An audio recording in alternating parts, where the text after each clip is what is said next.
செல்வத்தின் அடையாளம் மகரம்.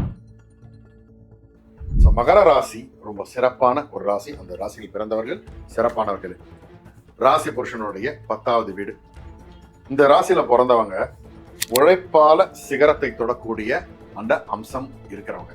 நல்ல உழைப்பாளிகள், நல்ல ஷார்ப்பானவங்க. ஜோதிட நூல்கள் இருக்குல்ல, இதை பத்தி நிறைய எழுதுவாங்க ஒவ்வொரு ராசி பத்தி. அதில் இந்த மகர ராசியை பத்தி நிறைய விஷயம் சொல்லியிருக்கு. அதில் குறிப்பிட்டு பார்த்தீங்கன்னா, இவங்கெல்லாம் ஒரு வேலையை எடுத்துக்கிட்டாங்கன்னா, மகராசிக்காரர் ஒரு வேலையை ஆரம்பிச்சிட்டாங்கன்னா அதை பாதையில் நிறுத்துற ஒரு ஹேபிட் இருக்காது. முடிக்கிற வரைக்கும் எந்த லெவலில் வேணா இறங்கி முடிக்கக்கூடிய அந்த கேரக்டருக்கு இருக்கக்கூடியவங்க இந்த மகர ராசி சேர்ந்தவங்க. அதே போல உழைப்பால ஃபர்ஸ்ட் வரக்கூடிய, அதாவது உழைச்சி முன்னுக்கு வரதுல முதல் இடம் இவங்களுக்கு உண்டு. ரொம்ப கொஞ்சம் சில விஷயங்கள் பொறுமைசாலிகள், அவங்களுக்கு அந்த ஷார்ட் டெம்பரும் இருக்கும். ஆனால் பொறுமை எங்கே இருக்கணும் அங்கே வைக்கக்கூடிய அந்த கெப்பாசிட்டி அவங்களுக்கு இருக்கு. ஓகேங்களா? அதே போல வரவு என்னவோ அதுக்கு ஏற்ற செலவு செய்யக்கூடிய அந்த ஹேபிட்டும் அவங்க கிட்ட இருக்கு. சைராம், வணக்கம். இன்றைய தினம் சிறப்பான தினமாக அமைய என் வாழ்த்துக்கள். அதே போல பார்த்தீங்கன்னா, இந்த ராசி, இந்த மகர ராசிக்காரங்களோட அடையாளம் அப்படின்னு எடுத்தா ரொம்ப சுவாரஸ்யமான, அதை பற்றிய பல விஷயங்கள் ஜோதிட நூல்கள் சொல்லியிருக்கு. இவங்க உடம்பு பார்த்தீங்கன்னா முதல மாதிரி இருக்குமா. ஓகேங்களா? அதே போல தலை பார்த்தா மான் மாதிரி இருக்குமா. ஓகே, 4 கால் பிராணியும் ஊர்ற பிராணியும் சேர்ந்தா எப்படி இருக்கும், அதுதான் இந்த மகர ராசியுடைய உருவம் சொல்லுவாங்க. ஓகேங்களா? அதே போல் பார்த்தீங்கன்னா, பழைய காலத்துலலாம் இந்த மகரத்தை பல வகையில் பெருமையாக சொல்லுவாங்க. இந்த ஆபரணங்கள் இருக்குது, அந்த ட்ரெஸ்ஸு, அந்த இதில் அவங்களுடைய போடுற அந்த ஒட்டியானங்கள், இது அது ஒவ்வொன்றுத்துக்கும் ஒவ்வொரு பேர் இருக்குது. மகரத்து பேரில் பல ஆபரணங்கள் பழைய காலத்தில் யூஸ் பண்ணியிருக்காங்க.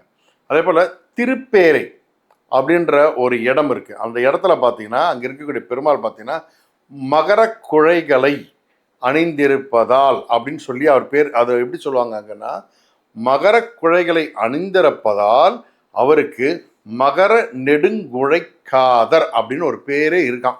ஓகேங்களா? அவ்வளோ ஒரு விசேஷம் பெருமாளுக்கு இந்த மகரத்தால் வரக்கூடிய ஒரு விஷயம். ஓகேங்களா? அதே போல் வர்ண பகவான், கங்காதேவி, முருகர், இவங்க எல்லாமே இந்த மகர வாகனத்தை அவங்களுக்கு பெற்றவங்க. அதுதான் அந்த மகரத்துடைய இன்னொரு ஸ்பெஷல். மகர ராசிக்காரங்க நவகிரகங்களில் 3 பேரை வணங்கினால் அவங்க வாழ்க்கையில் மிகப்பெரிய ஒரு வெற்றி அடையலாம். இந்த 3 பேரை தொடர மகர ராசிக்காரங்கள் வாழ்க்கையில் மிகப்பெரிய உச்சிக்கு போவாங்க. ஒன்று சனீஸ்வரர், இன்னொன்று சுக்கிரன், இன்னொன்று புதன்.